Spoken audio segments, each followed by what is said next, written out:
name is Maureen Monty, and I welcome you to a episode of our wonderful program called Destination Unstoppable. And this is where we interview some of the most fascinating people on earth who've overcome huge obstacles and achieved big goals.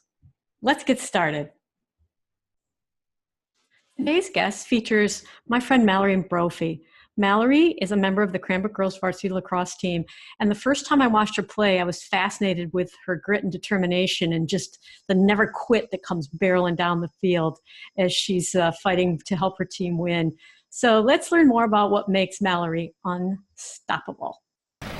First of all, tell us what grade you are and where you go to school. I go to Cranbrook and I'm entering 10th grade. Having seen Mallory play many games, I was curious what was going on in her head when she played lacrosse.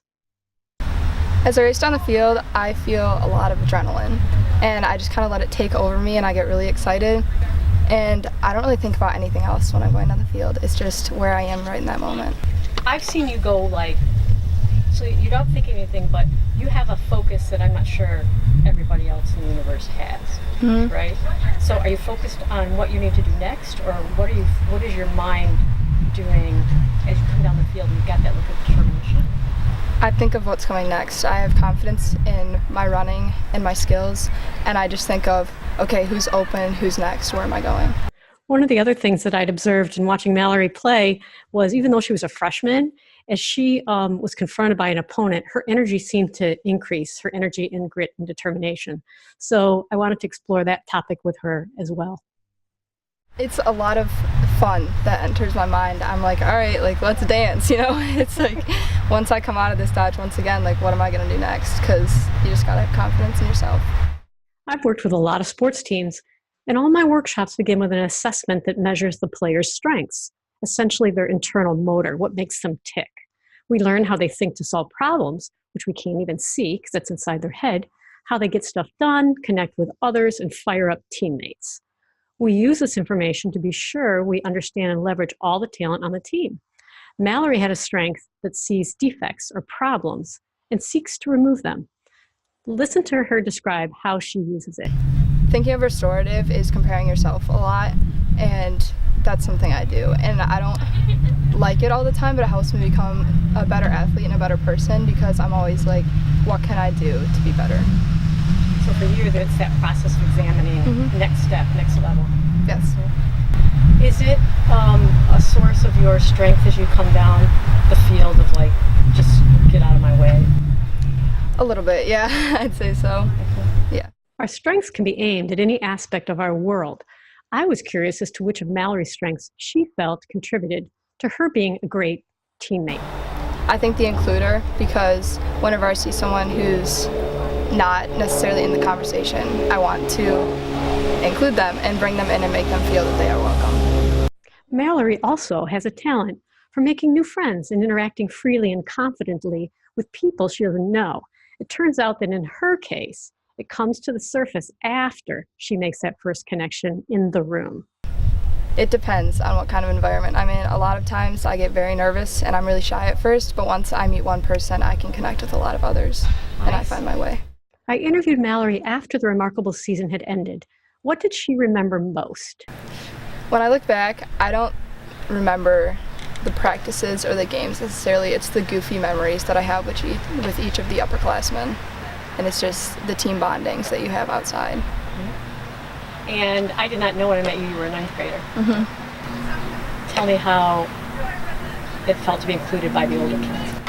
It felt a lot better, especially with people like Izzy Skane, when I came into this team, I was absolutely terrified because you see her racing down the field and it's like, oh my gosh, she's insane.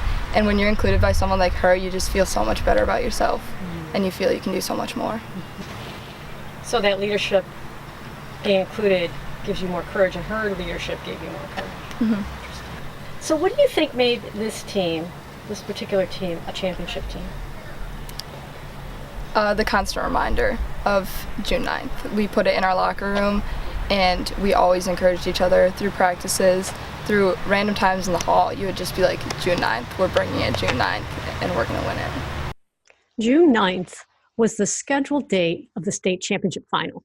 The team kept that date and the expected opposing team front and center all season long. It motivated them and kept them focused on success.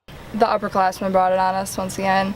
They were like, EGR, EGR, and it didn't end up being EGR, and I don't think it mattered who it was. It was just remembering, like, we can get there. We've done it before. We just have to do it again. And EGR was? East Grand Rapids, the team we beat last year. Coach Evan Folsham was the head coach of the team. It was her first year with the girls, and I wondered how Mallory perceived Coach Evan's role in building this championship team. I think a lot of things that Evan did, just the small things of not just yelling at us, but showing us what we can do to be better and not just being hard on us, because that can sometimes put people down, and that's not what works for everyone, and she knew that, and she would find specific ways for each person. One of the benefits of playing sports is that at some point you must find courage and confidence to try new things. I asked Mallory about her experience with that aspect of her journey. So throughout my time playing lacrosse, I've learned that you are really scared at first, and there's a lot of things that you are not mentally prepared to do. Even if you have the confidence in your stick and going down the field, it's like sometimes your mind like psychs you out, and once you do it once, you can do it again, and you can do it again, and you just need other people around you to help you find that. That's awesome. When did you start playing lacrosse? I started playing on an actual team in 3rd grade, but I always messed around with my brother and my dad in the backyard since like 1st grade. Mm-hmm. And has that always been your favorite sport? I went back and forth between soccer and lacrosse, but Coach Quarter actually convinced me to stick with lacrosse, and I'm very happy with that decision. I had a lot more success in lacrosse so far, and when I met Coach Quarter, I was a very timid player.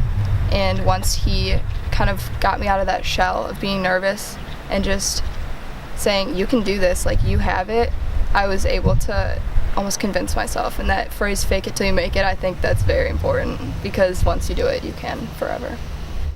For young players out there that might be listening to this interview, I asked Mallory for some words of wisdom for them. Do it because you love it, not because others are telling you to, because you don't want to be the kid who has so much talent and you're doing it because your parents force you to or your friends tell you to, and then you burn out. You want to do it because you love it and you continue to enjoy it more and more. Have you ever felt pressured by your parents to, not to blame your parents? I have not. I felt constant encouragement from my parents, but I've never felt the pressure to do anything. If I want to do it, they're like, all right, let's do it. But if I don't want to, they say, you don't have to. Mm-hmm. Speaking of parents, research shows that the ride home from a game can be either a great experience or a tormenting one for young athletes. Parents who can constantly criticize and correct are more likely to drive an athlete out of sports, whereas parents who encourage their kids create a more positive experience. Most athletes just want to have fun and learn and grow. Mallory shares how her father played a supporting role in her development. Mostly it's with my dad, and he will refer to certain plays or certain times that I did something well. And sometimes he will bring up, like, you could have done this to be better, but it's always in a positive way, and he brings up something that I did right first, so that I know that he's not just saying, like, you did this wrong. He's saying, next time try this. Mm-hmm. For a coach to get the best out of you or a teammate to get the best out of you, what do you need from them? I need someone to not yell at me for what I'm doing wrong. I need them to, like my dad does, just try something new, try this, and it will make you better. Encouragement and guidance. On June 9th, in the state final against Okemos, Cranbrook played pretty tight. Despite being up 5-3 at halftime, I knew the team could not be happy with the first half. I asked Mallory what happened in the locker room at halftime. At halftime, we walked in the locker room and we were all kind of frustrated with how we played, and Evan didn't yell at us, and I think that was a huge part of it, because she just said, guys, let's go back to the basics. Like, this isn't who we are, and we know who we are, and we just have to play how we do normally throughout the entire season. And you just have to go back to throwing and catching the plays that we know we can do. And that worked. It did. Did that relieve tension somehow for you guys? I think it got us a little bit more fired up. Like, guys, we know we can beat this team. We beat them earlier in the season, and let's just beat them by more. Is that what happened? It was. Yes. I want to thank Mallory for sharing her story today. Most individuals and teams that reach Destination Unstoppable follow a common path. 1, know and leverage your strengths. 2, know what success looks like. 3, deepen our connections with one another. And that results with teams that love and encourage each other. And that's how most teams find Destination Unstoppable. Thank you for joining us for this episode of Destination Unstoppable, and we'll see you next time.